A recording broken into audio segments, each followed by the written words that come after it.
कभी ना कभी आपको भी अपने फ्रेंड्स के साथ किसी हॉन्टेड प्लेस में जाने का मन किया होगा, पर वहां जाने की आपकी हिम्मत नहीं हुई होगी। सो आज मैं आपको जिस मूवी के बारे में बताने वाला हूँ, एक टीम ना केवल इस हॉन्टेड हॉस्पिटल में गई, बल्कि वो यहाँ पूरी रात रुके भी, जिसके बाद उनके साथ जो हुआ वो देखकर आपके रोंगटे खड़े हो जाएंगे। तो इस वीडियो में मैं आपको कंप्लीट एक्सप्लेनेशन दूंगा ग्रेव एनकाउंटर्स पार्ट 1 की, जो 2011 में आई एक हॉरर डॉक्यूमेंट्री फिल्म है।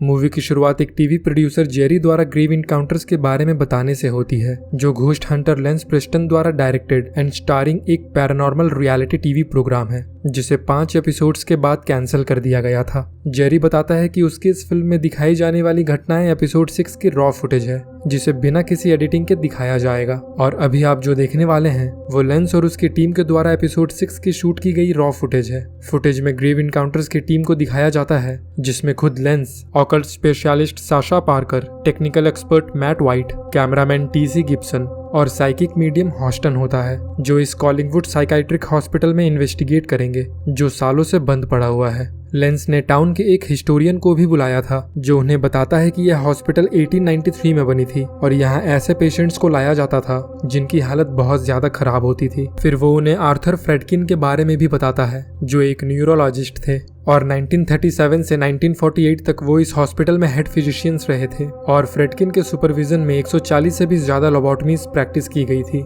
फिर 15 अगस्त 1948 में 6 पेशेंट्स अपने सेल से बाहर निकल गए और उन्होंने फ्रेडकिन को उन्हीं के ऑफिस में मारकर वहां से भाग गए, लेकिन इस न्यूज को दबा दिया गया। फिर यहाँ का केयर टेकर केनी उन्हें इस हॉस्पिटल का दायरा करवाता है, जहाँ वो मेन डोर पर डेथ अवेट्स लिखा हुआ देखते हैं, जिसका मतलब होता है मौत प्रतीक्षा कर रही है। केनी कहता है कि उसने 8 सालों में कोई स्पिरिट या भूत यहाँ नहीं देखा, पर उसे हमेशा से ऐसा फील हुआ है कि कोई उसके साथ है। फिर वो हर एक कॉरिडोर में जाते हैं और हर कमरे को चेक करते हैं कि वो कहाँ कहाँ कैमरा लगा सकते हैं। आगे वो एक बाथरूम का दौरा करते हैं, जहाँ एक फीमेल पेशेंट इस बड़े से बाथटब में नस काटकर मर गई थी। फिर वो टनल्स में जाते हैं, जो पूरी बिल्डिंग्स को एक दूसरे से जोड़ता है, और क्योंकि यह हॉस्पिटल बहुत बड़ा है तो वो अपने साइकिक मीडियम हॉस्टन ग्रे को बुलाते हैं, जो यहाँ उन्हें इन्वेस्टिगेशन में असिस्ट करेगा। पर यहाँ आपको समझ में आ ही गया होगा कि ये सब ढोंग है। वो बस एक शो बना रहे हैं जिसमें सबके अपने अपने कैरेक्टर्स और रोल्स हैं। हॉस्टन अंदर आते ही कहता है कि उसे कुछ फील हो रहा है और यहाँ बहुत सारी बुरी आत्माओं का साया है।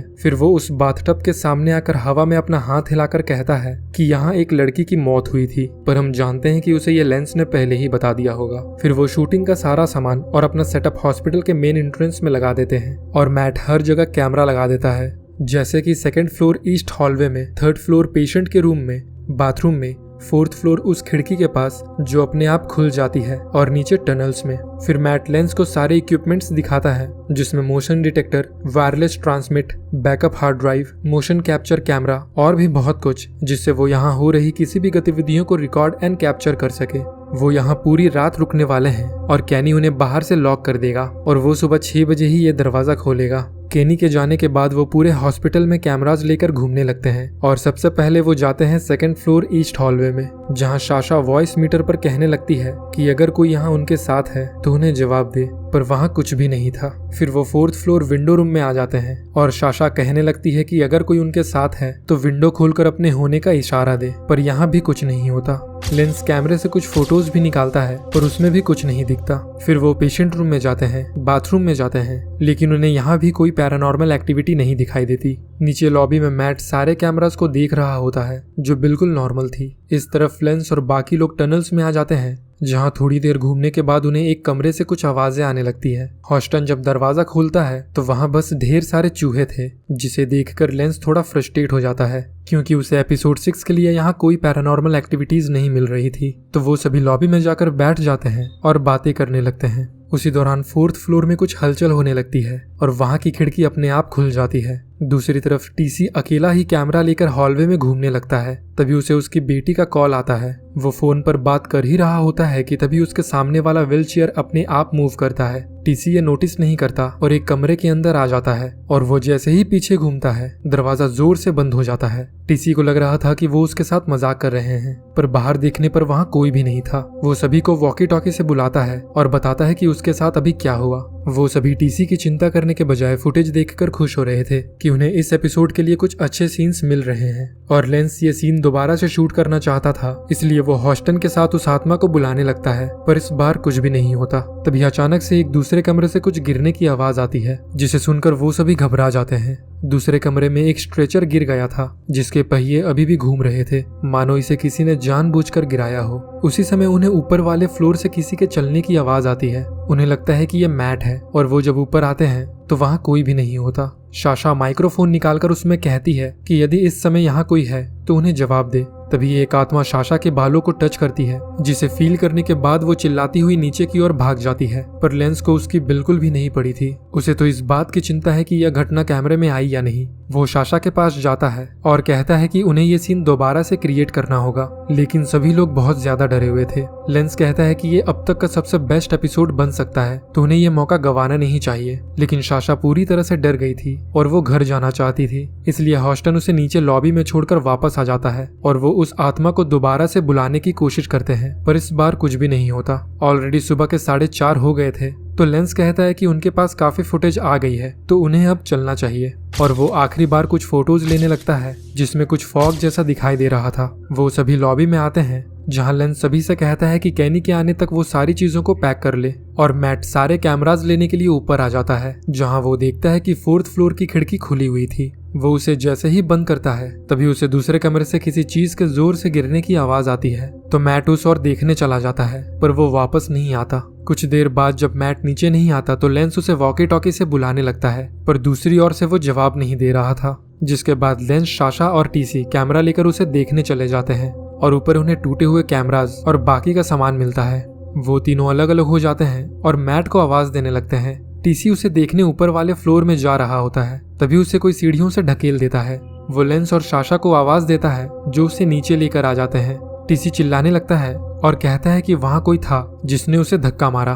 तो लेंस कैनी को कॉल करने लगता है ताकि वो यहाँ से निकल सके, पर उसके फोन में सिग्नल नहीं आ रहा था। टीसी पूरी तरह से बौखला गया था, इसलिए वो खुद से एक स्ट्रेचर लेता है और मेन एंट्रेंस को तोड़ देता है। जिसके बाद उनके सामने जो दृश्य था उसे देखकर उन सभी के होश उड़ जाते हैं। दरवाजे के उस पार बाहर जाने का रास्ता नहीं, बल्कि एक और लॉबी थी। उन्हें लगता है कि ये कोई दूसरी साइड होगी, पर जैसे ही साशा मेन डोर बंद करती है तब उन्हें एहसास होता है कि यह वही दरवाजा है जहाँ से वो हॉस्पिटल के अंदर घुसे थे। तो वो सभी आगे जाते हैं जहाँ उन्हें एक एग्जिट डोर दिखाई देती है, पर उसके आगे भी एक लॉबी थी। टीसी फ्रस्ट्रेट हो जाता है और खिड़की को खोलने की कोशिश करने लगता है। तभी लेंस कुछ नोटिस करता है और सभी से कहता है कि अभी सुबह के 7:45 हो चुके हैं, लेकिन बाहर अभी भी अंधेरा है। और कुछ देर बाद लेंस जब अपने फोन में देखता है तो उसमें दोपहर के 1:12 हो रहे थे। किसी को कुछ भी समझ नहीं आ रहा था कि उन्हें अब क्या करना चाहिए। तो पूरी रात जागने के बाद वो थोड़ी देर आराम करते हैं, लेकिन यहाँ से उनके साथ पैरानॉर्मल एक्टिविटीज होना शुरू हो जाती है और उनका कैमरा लाइट अपने आप गिरकर टूट जाता है। इस बार जब लेंस अपना फोन चेक करता है तो उसमें रात के 8 बज रहे थे, यानी कि वो पूरे 7 घंटे से सो रहे थे। वो जब कुछ खाने के लिए अपना डब्बा खोलते हैं तो उनका खाना भी पूरी तरह से सड़ चुका था और उसमें कीड़े पड़ गए थे। लेंस टनल्स के थ्रू यहाँ से बाहर जाना चाहता था क्योंकि वो सारी बिल्डिंग से जुड़े हुए हैं, पर टीसी किसी भी हालत में उन अंधेरे टनल्स में नहीं जाना चाहता था और वो सभी से कहता है कि उन्हें छत पर चलना चाहिए। उसने एक फायर एस्केप देखा था तो उन्हें जरूर वहां से बाहर जाने का रास्ता मिल जाएगा। जिसके बाद वो सभी अपना सामान लेकर छत की ओर जाने लगते हैं और टीसी रूफ का रास्ता देखकर खुश हो जाता है, पर वहां पहुंचने पर कोई दरवाजा या गेट नहीं होता। सीढ़ियों के आगे एक सीधी दीवार होती है, जिसे देखकर टीसी इतना निराश हो जाता है कि वो रोने लगता है। साशा देखती है कि उसका कंपास भी काम नहीं कर रहा होता है, तो वो मैट को ढूंढना और यहाँ से निकलने का दूसरा रास्ता देखने लगते हैं। वो सभी हॉलवे में मैट को आवाज दे ही रहे होते हैं कि तभी उनके सामने से किसी के चिल्लाने की आवाज आती है। उन्हें लगता है कि यह मैट है, तो वो जैसे ही रूम के अंदर आते हैं सामने पड़ा बेड हवा में उड़ने लगता है, जिसे देखकर वो सभी वहां से भाग निकलते हैं और एक कमरे में छिप जाते हैं। इस बार लेंस भी काफी ज्यादा डर गया था। वो वॉकी टॉकी में मैट को आवाज देता है, पर सिग्नल अभी भी खराब था, जिस कारण अभी भी कुछ सुनाई नहीं दे रहा था। वहां थोड़ी देर आराम करने के बाद साशा को अपने बैक में जलन सी होने लगती है, तो देखने के लिए हॉस्टन जैसे ही उसकी शर्ट को ऊपर करता है वो देखते हैं कि उसकी बैक पर खरोंच कर हेलो लिखा हुआ था। जिसके बाद वो 1 सेकंड भी वहां नहीं रुकते और एग्जिट का रास्ता ढूंढने लगते हैं। तभी अचानक सामने से कोई दौड़ता हुआ एक कमरे में चला जाता है। सभी को लगता है कि यह मैट है, पर उसके पीछे जाने पर वहाँ एक लड़की हॉस्पिटल गाउन पहनी खड़ी हुई थी। लेंस जब उसके पास जाने की कोशिश करता है तो वो पीछे मुड़ती है, जो कि एक डेमोनिक स्पिरिट होती है, और वो उन पर हमला कर देती है। तो वो सभी जाकर एक स्टोर रूम में छिप जाते हैं और भागा दौड़ी में हॉस्टन उन सबसे बिछड़ जाता है, जिसे एक दूसरी आत्मा मार डालती है। स्टोर रूम में लेंस नोटिस करता है कि सबके हाथ पर उनके नाम का हॉस्पिटल टैग लगा हुआ है, मानो वो भी अब इस हॉस्पिटल के पेशेंट बन गए हैं।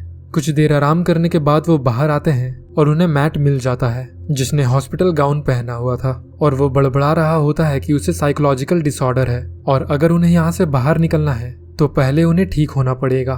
वो सभी उसे लेकर बाथरूम में आ जाते हैं और थोड़ी देर वहीं रुकते हैं। फिर अचानक से मैट जाकर उस बाथटब के सामने खड़ा हो जाता है, जो अब खून से भरा हुआ था। टीसी जैसे ही मैट को वापस लाने के लिए टब के पास आता है, अंदर से उसी लड़की का भूत बाहर निकल आता है, जिसके बारे में कैनी ने शुरुआत में बताया था, और वो टीसी को अंदर खींचकर मार डालती है। लेंस और साशा जब उसे देखने जाते हैं तो बाथटब का खून पूरा बिखरा हुआ था और टीसी गायब हो चुका था। इसका मतलब है कि वो मर गया था। एक एक करके वो सभी भूतों का शिकार हो रहे थे और लेंस किसी भी तरह यहाँ से निकलना चाहता था। तो वो एक रॉड लेकर एलिवेटर का दरवाजा खोल देता है, जहाँ से सीधा टनल्स में जाने का रास्ता है। पर तभी उन्हें किसी के गुर्राने की आवाज आने लगती है। तो लेंस जब हॉलवे में देखने के लिए जाता है कि कहीं ये हॉस्टन तो नहीं, तो वहाँ उसे एक कटी हुई जीप पड़ी दिखाई देती है और तभी ऊपर से खून टपकने लगता है।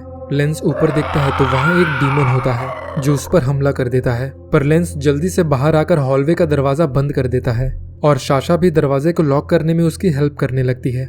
इसी दौरान मैट, जो पूरी तरह से पागल हो चुका था, एलिवेटर से कूद पड़ता है। लेंस और साशा नीचे टनल्स में उतरते हैं और वहां से एग्जिट का रास्ता ढूंढने लगते हैं, पर आगे जाकर साशा बहुत बीमार पड़ जाती है और उसे खून की उल्टियां होने लगती है। वो दोनों काफी ज्यादा थक गए थे, इसलिए वो थोड़ी देर वहीं बैठकर सो जाते हैं, जिसके कुछ ही समय बाद एक धुंध सा आता है और साशा उसमें गायब हो जाती है। लेंस भी अब धीरे धीरे अपना मानसिक संतुलन खो रहा था और वो उस ऑडियो फ्रीक्वेंसी डिवाइस में कहने लगता है कि वो उससे क्या चाहते हैं, और वो जैसे ही प्ले का बटन दबाता है उससे पेशेंट के चिल्लाने की, हंसने की और रोने की आवाजें आने लगती है। टॉर्च की पावर खत्म हो जाती है और कैमरे की भी बैटरी खत्म हो रही थी, पर लेंस कैमरे में कहने लगता है कि उसे लाइट की जरूरत नहीं है। वो टनल्स में सीधा आगे जाकर एग्जिट का रास्ता ढूंढ सकता है और जिंदा रहने के लिए वो एक चूहे को मार देता है और उसे खाने लगता है।